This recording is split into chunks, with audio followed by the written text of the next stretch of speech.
Hi, this is Moser with shells, subshells, and orbitals. Oh my. By the end of this video, you should be able to distinguish between main energy levels, or shells, subshells, and individual orbitals. You should also be able to identify the patterns relating the number of shells, subshells, orbitals, and electrons on each main energy level. And, of course, you should know what an electron is, and in general terms, what an orbital is. Let's go. So when last we left our chemistry heroes, we had gotten to this Bohr model of the atom. Sort of just an improvement on Rutherford's planetary model, sometimes called the Rutherford-Bohr model or the Bohr quantum model. And what the Bohr model had added was this idea of specific energy levels, that electrons orbited in neat, tidy little places around the nucleus, but only at specific levels of energy. Well, that was great, but it didn't work for everything. So, largely through the work of Schrödinger and Heisenberg, we end up with the modern quantum model, which is a whole lot more chaotic. So in the modern quantum model, we keep the idea of main energy levels. The electrons in the modern quantum model still exist on these main energy levels. But what's added, well, really what replaces the neat little racetrack orbits from the Bohr model are orbitals. Schrödinger had written sets of equations that described three-dimensional areas of space. And those three-dimensional areas of space, were the areas where there was a really good chance an electron would be found. Now, why do we say there was a good chance an electron would be found? Remember that the Heisenberg uncertainty principle says that we cannot simultaneously measure the position and the velocity of an electron. So really, we can't get a good grip on where they are. But we can get an idea of where they probably are. So now let's talk about the actual structure of the modern quantum atom. As we said, one thing that was held over from the Bohr model was this idea of main energy levels. These are sometimes called shells, and we can think about them in increasing order from 1 up to, well, the biggest elements we know only have electrons up to the 7th main energy level. Could there be more main energy levels? Sure, but, well, you'll see. 7's actually plenty. So remembering that those regions where an electron is probably found are called orbitals, on each of the main energy levels, there are different types of orbitals. So starting off on the lowest main energy level 1, we have one type of orbital. It's called an s orbital, and it's a sphere. It looks like a little tiny beach ball. Now, once we've seen a type of orbital on an energy level, every energy level above that will have that same type. So in fact, all the main energy levels do have an s orbital. Now, when we get to the second main energy level, we actually see a second type of orbital appear. That would be a p orbital. And just like with the s, once we've got a p orbital in the second main energy level, every main energy level above 2 will have p orbitals. When we get to the third main energy level, we add one more type of orbital. You see a pattern here? It's called a d orbital, and I've drawn it looking sort of like, some sort of ridiculous flower. I really can't do it justice. I'll give you a picture in a second. But just like with the p orbital, just like with the s orbital, once we have d-type orbitals on the third main energy level, we're going to see those d orbitals on every energy level above 3. Hey, guess what we do on the fourth main energy level?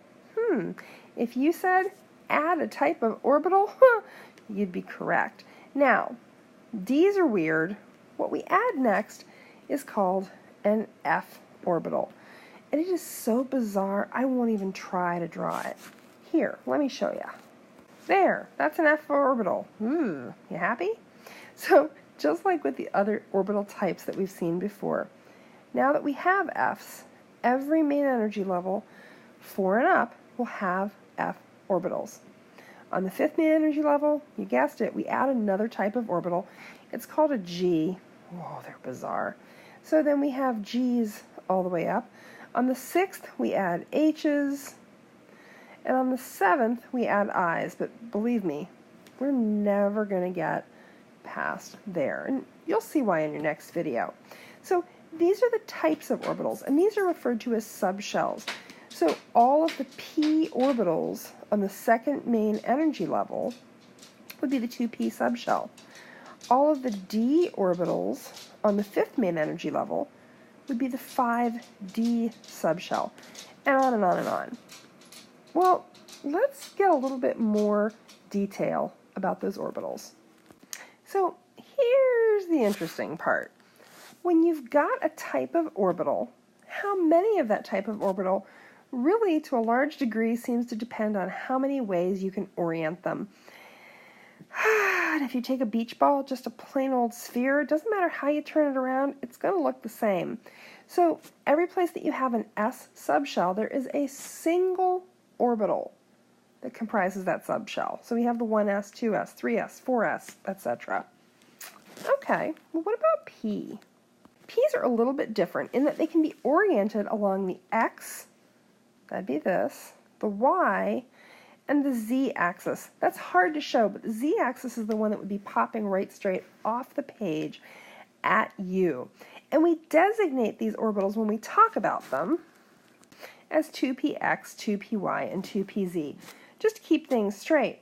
On the next main energy level, guess what? We've got 3p orbitals and all the way up. When we add d orbitals on the third main energy level, they're really weird. And there are 5 ways to orient d orbitals. So in fact, we have 5d orbitals, and we get those on every main energy level going up from there. Now, we designate these. For instance, this one would be 3d1, 3d2, 3d3. We don't use the axis designations because they're pointing in a bunch of different directions. It's kind of weird. On the fourth main energy level, guess what? We've got 5d orbitals. On the 5th and the 6th and the 7th, yeah, you figured that out. When we get to the fourth main energy level, with those 4 different types of subshells, we have our one single s orbital, 3 p orbitals, 5 d orbitals, and 7 f orbitals. Huh, how peculiar. So when we go to the 5th main energy level, guess what? Sure enough, on the 5th main energy level, we add to our 1s, our 3p's, our 5d's, our 7f's, 9g's. We could keep going. It actually just goes h and I from there. Fairly boring. But we don't need to because we're really not going to get to the 6th and 7th energy level much. So let's talk a little bit about those individual orbitals. Remember, we said we had a single s and then 3 p's and then 5 d's and 7 f's. Well, how many electrons can one of these orbitals hold? Oh, that's easy. I know. 2. If it's an s orbital, it can hold 2. If it's an f orbital, it can hold 2. D orbitals, they can hold 2. P orbitals, those hold 2 as well, and H and I.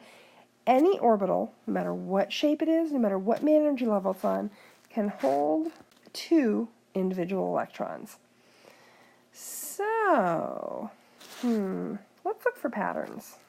So, if each orbital can hold 2, and on the one main energy level, we have one type of orbital, which is s, and only one orbital, then the number of electrons that we can hold on the first main energy level is 2.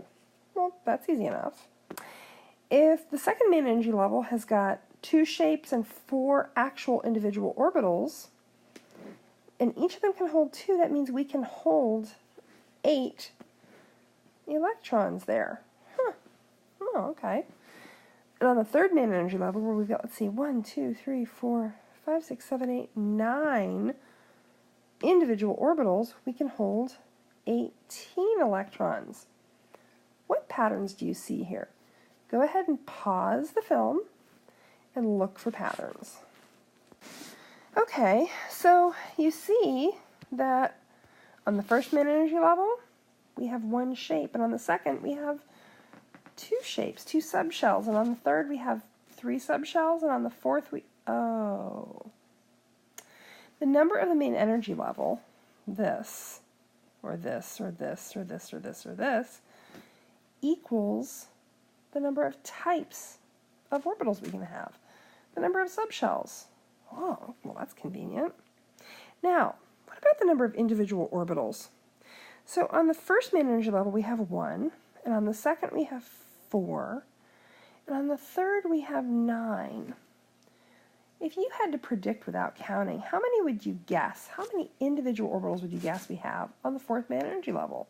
Go ahead, you can pause it. Would you say 16? Yeah, because the number of individual orbitals is just the main energy level number squared. Well, if each orbital can hold 2 electrons, then the number of electrons that we can hold on every main energy level, it would be this times 2. Well, that's pretty cool. So let's just talk a little bit, now that you kind of hopefully understand what these things are, let's talk about how we identify them a little bit. Each one of those things that we've just talked about, the shells, the subshells, the individual orbitals, all have a quantum number. You can think about this like a street address. We're really only going to use one of these, and that's the principal quantum number. That's just the main energy level. So we refer to the principal quantum number as n. So on the first main energy level, we would say that n equals 1, and here we would say n equals 2, all the way up to the 7th main energy level, and whatever comes beyond that, where n equals 7. So then if we go back to this, the number of types of orbitals or subshells equals n. Oh, we can replace this clunky bit and say that the number of individual orbitals equals n squared. Oh. And the total number of electrons on any main energy level is equal to 2n squared. Now, in terms of the other sort of address numbers, let's not worry too much about it. But we have, things that describe the shape of the orbital, things that describe its orientation around the nucleus, which we've kind of talked about. And then we have these little spin quantum numbers, which are just assigned to individual electrons. Don't worry about those. That's it, folks. Hope this was helpful. Now, do what comes next. Ask questions if you need to.